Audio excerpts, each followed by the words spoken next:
এবং আমরাও গণঅভ্যুত্থানের সামনে থেকে নেতৃত্ব দেওয়ার কারণে সেই সরকারের অংশ হই এবং এটা তো হচ্ছে দায়িত্বপ্রাপ্ত মন্ত্রণালয়ের কাজ। এই মন্ত্রণালয়ের বাইরেও আমাদের অনেক কাজই করতে হয়েছে এবং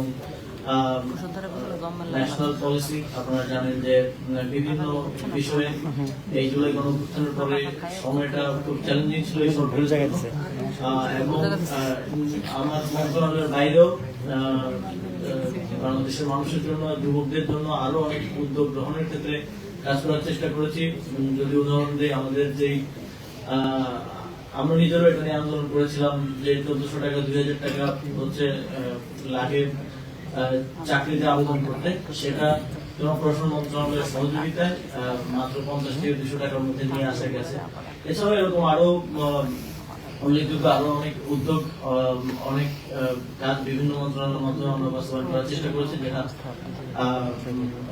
বিশেষ করে জুলাই গণঅভ্যুত্থানে যে তরুণরা নেমে এসেছিল, জীবন দিয়েছিল, তাদের জন্য তাদের উপকারে আছে। এবং আপনারা দেখছেন যে আমরা স্থানীয় সরকার পরিচালনা সমবায় মন্ত্রণালয়ে দ্বিতীয় সর্বোচ্চ নিয়োগকর্তা ছিল বিগত এই কিছু সময়। আপনারা দেখছেন যে আমরা 1600 জনেরও বেশি অধিকার একটা নিয়োগ মাত্র 3-4 মাসে সম্পন্ন করেছি, যেগুলো সাধারণত প্রসেসে গেলে 1.5 থেকে 2 বছর লেগে যায়। তো গণঅভ্যুত্থানের মাধ্যমে দায়িত্ব গ্রহণ করার পর এটা আমাদের কমিটমেন্ট ছিল আমাদের জায়গা থেকে হচ্ছে জুলাই গণঅভ্যুত্থানের স্পিরিট নিয়ে স্বচ্ছতা এবং জবাবদিহিতার সাথে কাজ করে যাওয়া এবং আমি আমার দায়িত্বকালে সর্বোচ্চ সেটা করার চেষ্টা করেছি। কতটুকু পেয়েছি কতটুকু পারিনি সেটা অবশ্যই দেশবাসীর বিবেচনার বিষয়। সেই জন্যই আজকে সংবাদ সম্মেলনের মাধ্যমে যে আমাদের গৃহীত উদ্যোগগুলোর বিষয়ে সর্বশেষ আপডেট এবং কি কি বাস্তবায়ন করেছি সেটা আপনাদের মাধ্যমে সবাইকে জানানোর জন্য এই সংবাদ সম্মেলন। আজকের এই সংশ্লিষ্ট বিষয়ে কোনো প্রশ্ন থাকলে করতে পারেন।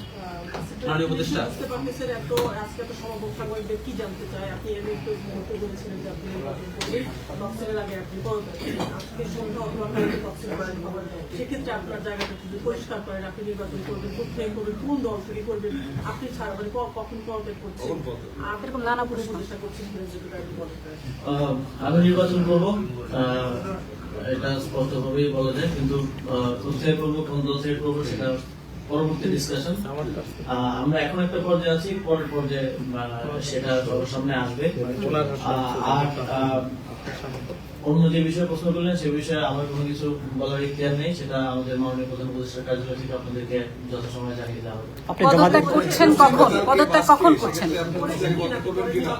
জমা দিয়েছেন কিনা? এই বিষয়ে আমার কোনো কিছু বলার অনুমতি নেই, এটা মাননীয় প্রধান উপদেষ্টার দপ্তর থেকে আপনাদেরকে জানিয়ে দেওয়া হবে। মাননীয় প্রধান উপদেষ্টার প্রেস উইং থেকে আপনাদেরকে জানিয়ে দেওয়া হবে। নির্বাচন কমিশন থেকে বলা হয়েছে উপদেষ্টা পদে থেকে নির্বাচন করার সুযোগ নেই। তো সেক্ষেত্রে তফসিল যেহেতু ঘোষণা হচ্ছে, আপনি কি এর আগে আসলে পদত্যাগ করছেন কিনা? যেহেতু এটা ইতিমধ্যে আমি নিজেও বলেছি যে উপদেষ্টা পদ থেকে নির্বাচন করা উচিত না, যদিও আইনগত কোনো বাধ্যবাধকতা এক্ষেত্রে আসলে নেই। এবং আমি যেটা নিজে বলেছি সেটা আমি নিজেও প্র্যাকটিস অবশ্যই করব। তবে এই বিষয়ে ফার্দার কোনো ইনফরমেশন দেওয়ার সুযোগ আমার নেই, এটা আমাদের মাননীয় প্রধান উপদেষ্টা দপ্তর থেকে আপনাদেরকে জানিয়ে দেওয়া হবে। আসিফ ভাই, আগে যে কালচারটা ছিল যে সবকিছু ধোঁয়াশা, আপনারা এসেছেন একটা ট্রান্সপারেন্ট ওয়েতে বিদায় নেওয়ার সুযোগ এসেছে। আপনি নিজে পদত্যাগ করবেন কিনা সেটা আপনার তো বলার ইখতিয়ার, আমাদের জানার অধিকারও আছে। আমি তো এখনো একটা সিস্টেমের মধ্যে আছি, তো আমাকে সিস্টেম ফলো করতে হয়। আমাকে যদি আমার উপর থেকে কোনো নির্দেশনা আছে সেটাকে আমার মেনে চলতে হয়। তো সেই জায়গা থেকে এই বিষয়ে আমি এখন তথ্য দিয়েছেন।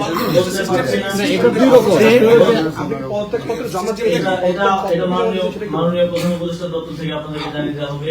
এই বিষয়টা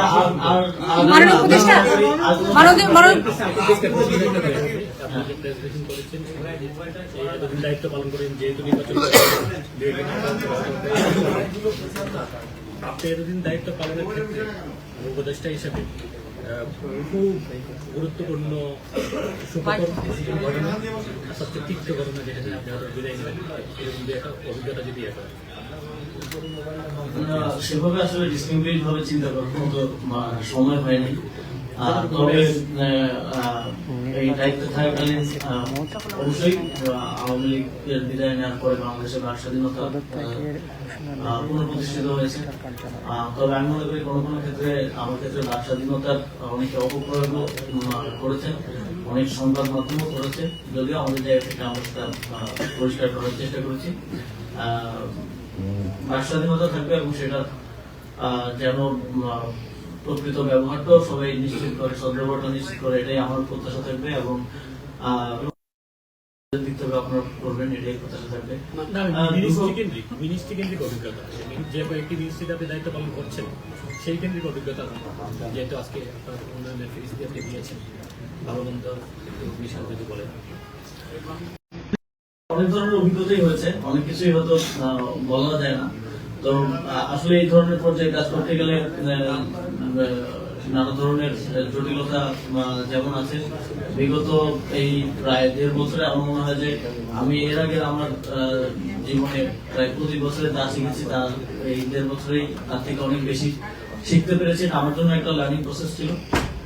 তবে আমার দিক থেকে আমার উদ্দেশ্য সবসময় খুব স্পষ্টভাবে এটাই ছিল, যেহেতু অনেক মানুষের জীবন দেওয়ার মধ্য দিয়ে আমরা এই দায়িত্ব পেয়েছি, সেই জায়গা থেকে সর্বোচ্চ স্বচ্ছতা, নিষ্ঠা এবং জবাবদিহিতার সাথে কাজ করা এবং যে দায়িত্বটা পেয়েছি, যে সময়ের জন্য, যতটুকু সময়ের জন্য পেয়েছি, সেই সময়ের সর্বোচ্চ ব্যবহার করার, সদ্ব্যবহার করার চেষ্টা আমি করেছি। এবং আমার সাথে যারা আমার সহকর্মী ছিলেন তাদেরকেও অনেক সময় অফিস টাইমের বাইরেও অতিরিক্ত কাজ করতে হয়েছে। কারণ আপনারা দেখছেন যে আমরা স্বাভাবিকভাবে অন্যান্য বিভিন্ন মন্ত্রণালয়ের থেকে অনেকাংশে অনেক বেশি উদ্যোগ গ্রহণ এবং বাস্তবায়ন করেছি। ফলে আমি আমার টিমকেও বিশেষভাবে আজকের দিনে ধন্যবাদ জানাতে চাই এবং আপনাদেরকেও ধন্যবাদ জানাতে চাই। আপনারা সবসময় আমাদের কাজগুলোকে জনগণের সামনে উত্থাপন করতে সহযোগিতা করেছেন।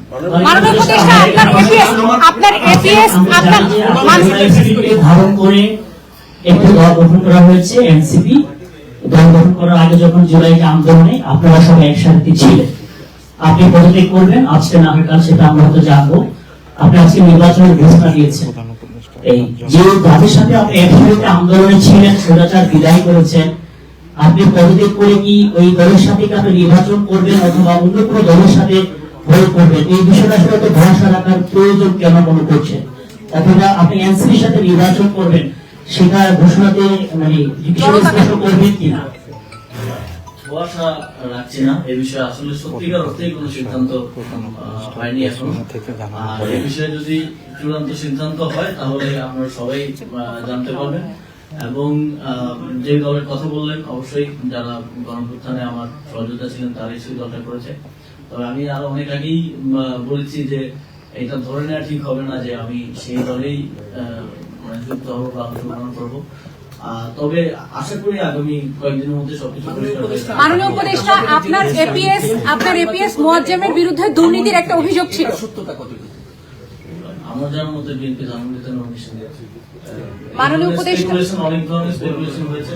আই থিংক যে আপনাদের জায়গা থেকে তথ্যের প্রতি আসলে দেওয়া উচিত। মাননীয় উপদেষ্টা, আপনি জবাবদিহিতার কথা বলছিলেন, আপনি আপনার টিমের কথা বলছিলেন, আপনার টিমে নিশ্চয়ই আপনার এপিএসও থাকবে।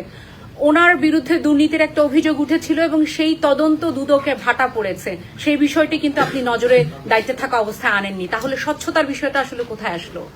আমার সোশ্যাল মিডিয়ায় আমি পোস্ট করে জানিয়েছিলাম সে সময় যে দুদককে আমি অনুরোধ করেছিলাম এই বিষয়টি তদন্ত করার জন্য এবং আপনারাও কভার করেছিলেন। যখন এই বিষয়ে অভিযোগ আসে আমার জায়গা থেকে আমি সর্বোচ্চ আমার এই কনফিডেন্সটা ছিল যে আমি কাউকে এই ধরনের কোনো কিছু করার সুযোগ দিইনি এবং আমার টিমের কেউ এই ধরনের কোনো কিছুর সাথে জড়িত নয়। সে কারণে আমি নিজেই দুদকে যোগাযোগ করে তাদেরকে অনুরোধ করে এই বিষয়ে অধিকতর অনুসন্ধান করার জন্য।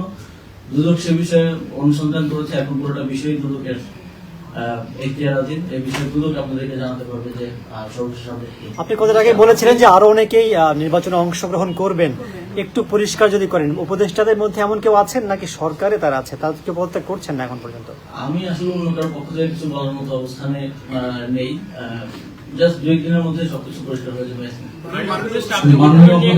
আমি একটা কথা বলতে, আপনি বরিশাল এলাকায় একটা উন্নয়ন ব্রিজ উদ্বোধনের অনলাইনে যুক্ত করার ব্রিজটার নাম ছিল আপনি উদ্বোধনের জন্য 36 জুলাই নামকরণ করার একটা প্রস্তাব ছিল। এই উদ্বোধন নিয়ে একটা অপ্রীতিকর ঘটনা ঘটছিল এবং এই জুলাইটার নামটা কেন চেঞ্জ করা হলো এবং অপ্রীতিকর ঘটনার জন্য আপনি কাদেরকে দায়ী করছেন? ওই ব্রিজের আগের যে নামকরণ করা হয়েছিল বা নামকরণের যে ফলকটা ছিল, আই থিঙ্ক যেটা ভিত্তিপ্রস্তর স্থাপনের সময় একটা ছবি আমি পেয়েছি। সেই ছবিতে আমি দেখলাম যে